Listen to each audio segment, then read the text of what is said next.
Back on SportsBit, Paulie and Teddy, betting insight today, SBRpicks.com. Big game breakdown. As always, live odds. Go to SBRpicks.com.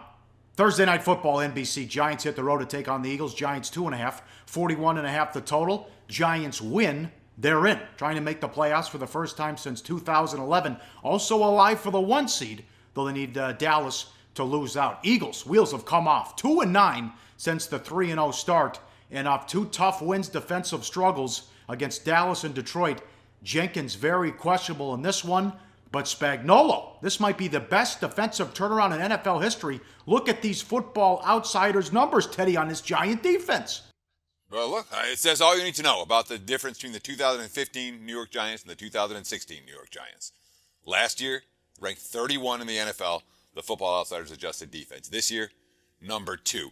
One of the biggest defensive turnarounds in NFL history. And I know that sometimes I'm hyperbolic, but this has been a remarkable turnaround. Here's what Damon Harrison said about Spagnuolo. Quote, "He's done a really good job." Gee, you think?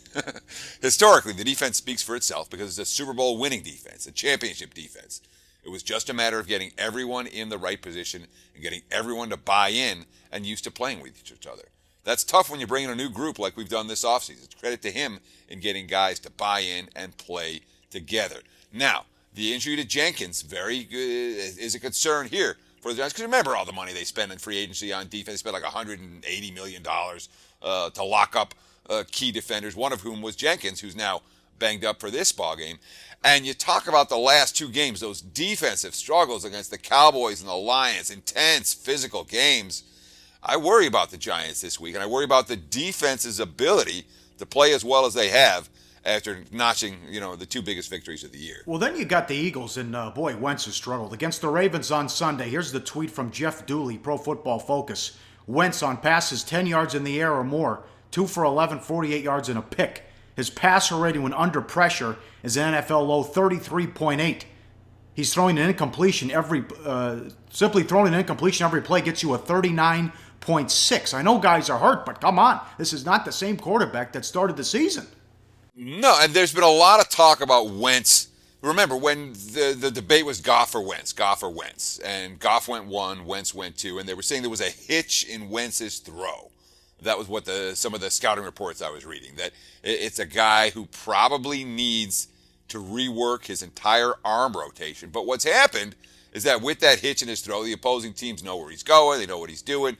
He has declined, as rookies do. Rookies hit walls. Carson Wentz hasn't necessarily played that well. That being said, the guy led Philly from the dead last week, rallied from behind in the fourth quarter, made plays with the game on the line with his legs and with his arm, and brought the Eagles in for what could have been the game-winning touchdown. They rallied from double digits down against Baltimore in the fourth quarter. So, I give Philadelphia a ton of credit. I really do. This was not a particularly talented team. They have found ways to generate offense. They've scored on special teams. They've scored on defense. They've shown heart all year long. And they also get the road-grading left tackle Lane Johnson back from his 10-game suspension. When Johnson got suspended, the team was sitting at 3-1 and looking pretty good. They've gone south, as you mentioned, ever since that time. Teddy, I'm going under again. Eli Manning's not doing anything.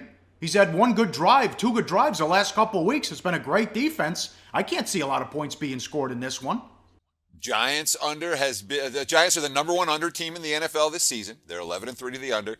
They have cashed 6 consecutive under tickets, and I certainly wouldn't talk you out of an under game on Thursday night. Both teams a little bit banged up, and both teams obviously with very short weeks to prepare. Hey guys, for the full video, go to SBRpicks.com. Do your research before you bet. Check out our ratings guide to see which books have the best ratings and sign-up bonuses. Open up several accounts and shop for lines at SBRodds.com. Always be ahead of the game.